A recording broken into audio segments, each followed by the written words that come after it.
مفتی صاحب، آپ سیرت کے حوالے سے زیادہ کام کرتے ہیں، تو یہ بی بی خدیجۃ الکبریٰ سلام اللہ علیہ کی سیرت کے حوالے سے آپ نے کیا پایا، ان کی زندگی میں، تاریخ میں کیا ملتا ہے؟ بسم اللہ الرحمن الرحیم۔ ماشاءاللہ بہت اچھی بات سارے حضرات نے حضرت خدیجۃ الکبریٰ رضی اللہ تعالیٰ عنہ کے حوالے سے کی ہے، اور میں تو اس کو اس پہ رائے سے بھی دیکھتا ہوں کہ جب ہم یہ کہتے ہیں کہ حضرت خدیجہ رضی اللہ تعالیٰ عنہ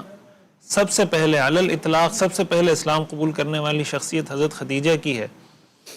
اس کا مطلب یہ ہوا کہ قیامت تک جتنے لوگ بھی اسلام قبول کریں گے سب کے اسلام کا ثواب حضرت خدیجہ رضی اللہ تعالیٰ عنہ۔ وجہ اس کی ہے کہ جیسے السابقون الاولون کی فضیلت ہے قرآن میں، تو السابقون الاولون میں بھی السابقون الاولون میں سر فہرست وہ حضرت خدیجۃ الکبریٰ رضی اللہ تعالی عنہ ہے۔ حضرت خدیجۃ الکبریٰ رضی اللہ تعالی عنہ کے بارے میں جو حدیث شریف میں آتا ہے، رسول اللہ صلی اللہ علیہ وسلم نے ارشاد فرمایا کمل من الرجال کثیر، کہ مردوں میں بہت سے لوگ کامل ہوئے ہیں، ولم یکمل من النساء الا مریم بنت عمران وآسیۃ امرأۃ فرعون وخدیجۃ بنت خویلد وفاطمۃ بنت محمد وفضل عائشۃ علی النساء کفضل الثرید علی الطعام۔ آپ نے فرمایا مردوں میں بہت سے لوگ کامل ہوئے ہیں، لیکن عورتوں میں جو کمال کو پہنچی ہیں وہ 4 عورتوں کا آپ نے تذکرہ کیا، حضرت مریم بنت عمران، حضرت آسیہ فرعون کی بیوی، حضرت خدیجہ بنت خویلد اور حضرت فاطمہ بنت محمد رضی اللہ تعالی عنہما، اور آپ نے فرمایا عائشہ کی فضیلت عورتوں پر ایسے ہے جیسے سرید کی فضیلت باقی کھانوں پر۔ رسول اللہ صلی اللہ علیہ وسلم کے ساتھ حضرت خدیجہ رضی اللہ تعالیٰ عنہ کا جو ساتھ تھا اور جس طریقے سے انہوں نے اسلام کے اس کاز کو، اس مشن کو سپورٹ کیا ہے،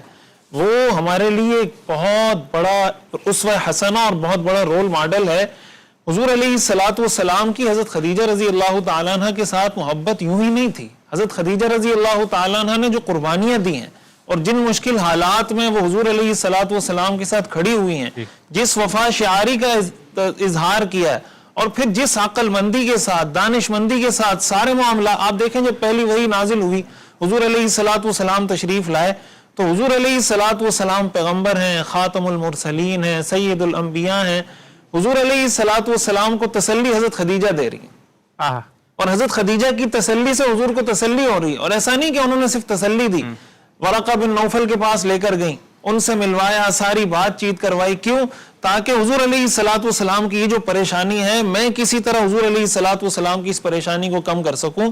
حضور علیہ الصلوۃ والسلام جب حضرت خدیجہ کا تذکرہ کرتے تھے، جیسے یہ روایت ہم نے بار بار سنی، تو آپ اس بات کا تذکرہ کرتے تھے کہ آمنت بی اذ کفر بالناس وصدقتنی اذ کذب الناس وواستنی بمالہا، کہ وہ جب حضرت عائشہ نے فرمایا نا کہ اللہ نے آپ کو ان سے اچھی بیویاں دے دی، آپ نے فرمایا ان سے اچھی بیوی اللہ نے مجھے نہیں دی، ما ابدلنی اللہ خیرا منہا، کیوں؟ اس لیے کہ وہ مشکل میں میرے ساتھ کھڑی ہوئی تھی، وہ مشکل حالات، وہ کٹھن حالات جب کوئی میرے ساتھ کھڑے ہونے کے لیے تیار نہیں تھا، وہ میرے ساتھ کھڑی تھی۔ حدیث شریف میں آتا ہے ایک مرتبہ ایک خاتون حضرت عائشہ رضی اللہ تعالیٰ عنہ، اور یہ آپ دیکھیں حدیث کا حسن، سیرت کا حسن اور اسلامی روایات کے استناد کی میں سمجھتا ہوں ایک بہت بڑی دلیل ہے کہ یہ ساری روایات جو حضرت خدیجہ رضی اللہ تعالیٰ عنہ کی فضیلت سے متعلق ہیں وہ حضرت عائشہ ہمیں سنا رہی ہیں۔ حضرت عائشہ رضی اللہ تعالیٰ عنہ، دیگر ازواج مطہرات سے ہمیں وہ روایات مل رہی ہیں۔ حضرت عائشہ فرماتی ہیں ایک دفعہ میں گھر میں بیٹھی ہوئی تھی تو ایک خاتون آئی، بوڑھی خاتون تھی، تو حضور نے ان سے پوچھا تمہارا نام کیا ہے؟ تو اس نے بتایا جسامہ المزنیہ۔ تو آپ علیہ الصلوۃ والسلام جب بھی کوئی ایسا نام سنتے تھے جس کا معنی اچھا نہیں ہوتا تھا، آپ نام تبدیل کر دیتے تھے۔ آپ نے فرمایا تم جسامہ نہیں، تم حسانہ ہو۔ پھر ان سے پوچھا کہ تم تعارف کیا ہے؟ تو انہوں نے بتایا کہ میں حضرت خدیجہ کے دور میں آپ کے پاس آیا کرتی تھی۔ تو حضور علیہ الصلوۃ والسلام بہت دیر تک ان سے گفتگو کرنے لگے، بات چیت، حال احوال۔ تو جب چلی گئی حضرت عائشہ نے فرمایا کہ ایک بوڑھی عورت تھی، وہ آئی ہیں اور آپ ان کے ساتھ باتیں کیے جا رہے ہیں۔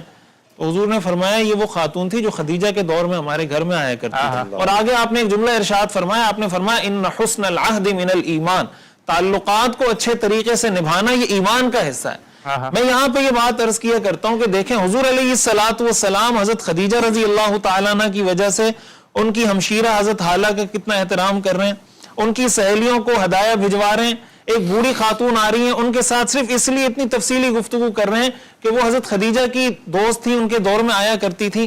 آج ہمارے ہاں جو داماد ہوتے ہیں وہ سسرال والوں کو کیوں ستاتے ہیں؟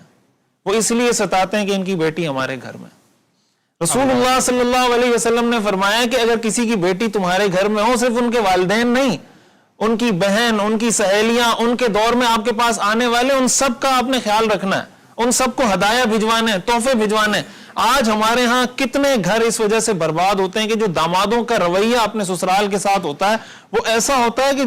داماد جب اپنے سسرال جاتا ہے تو فرعون بن جاتا ہے۔ ریا اور یہ مطلب بجائے اس کے کہ وہ اپنے سسرال کا شکریہ ادا کریں کہ انہوں نے اپنی بیٹی مجھے بیاہی، مجھے نکاح میں دی، اور وہ میری بچوں کی ماں۔ رسول اللہ صلی اللہ علیہ وسلم جب حضرت خدیجہ کا تذکرہ فرماتے تھے،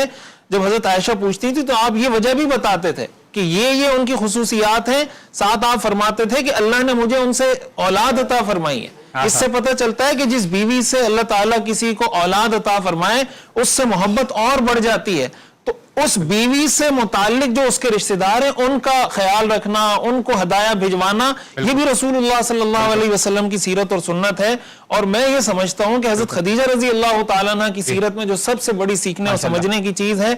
کہ اگر شوہر پر کبھی کوئی مشکل وقت آتا ہے، اب دیکھیں آج ہمارے یہاں معاشرہ ایسا بن گیا ہے کہ شوہر کے پاس پیسہ ہے تو بیوی بھی ہے، جب پیسہ جاتا ہے تو بہت سے گھروں سے بیویاں بھی جاتی ہیں کہ بھائی اب اس کے پاس پیسہ نہیں ہے، ہمارا گزارا کیسا ہوگا۔ حضرت خدیجہ رضی اللہ تعالیٰ عنہ، مفسرین نے لکھا ہے قرآن کریم میں جو اللہ نے فرمایا نا وَوَجَدَكَ عَائِلًا فَأَغْنَى، اس کی ایک تفسیر یہ کی گئی کہ اللہ نے آپ کو غنی کیا۔ کیسے غنی کیا؟ کہ آپ کے نکاح میں اللہ تعالیٰ نے حضرت خدیجہ رضی اللہ تعالیٰ عنہ آپ کے نکاح میں آ گئیں۔ حضرت خدیجہ رضی اللہ تعالیٰ عنہ نے اپنا سارا مال لٹایا، اپنی ساری قربانی دی، مشکل حالات میں حضور علیہ الصلوۃ والسلام کا ساتھ دیا۔ آج کی عورتوں کے لیے حضرت خدیجہ رضی اللہ تعالیٰ عنہ اسوہ ہے کہ وہ دیکھیں کہ اگر ان کے شوہر پہ کوئی مشکل وقت آ گیا ہے، کہ قرضوں میں جکڑ گیا ہے، کوئی پریشانی آ گئی ہے، وہ ان کے ساتھ کھڑی ہوں۔ یہ جو کہا جاتا ہے نا کہ کامیاب مرد کے پیچھے عورت کا کہیں نہ کہیں کوئی کردار ضرور ہوتا ہے، یہ ایک حقیقت ہے کہ کہیں نہ کہیں عورت جب اس طرح کے کٹھن حالات میں مرد کے ساتھ کھڑی ہو تو وہ چیز اس کو ہمیشہ یاد رہتی ہے۔ اور مردوں کو بھی یہ چاہیے کہ اگر کوئی بیوی آپ کے ساتھ مشکل حالات میں گزارا کر رہی ہے، آپ کو اللہ تعالیٰ جتنی بھی فراوانی دے، اس بیوی کی مشکلات میں آپ کے ساتھ جو قربانیاں تھی اس کو کبھی فراموش نہیں کرنا چاہیے۔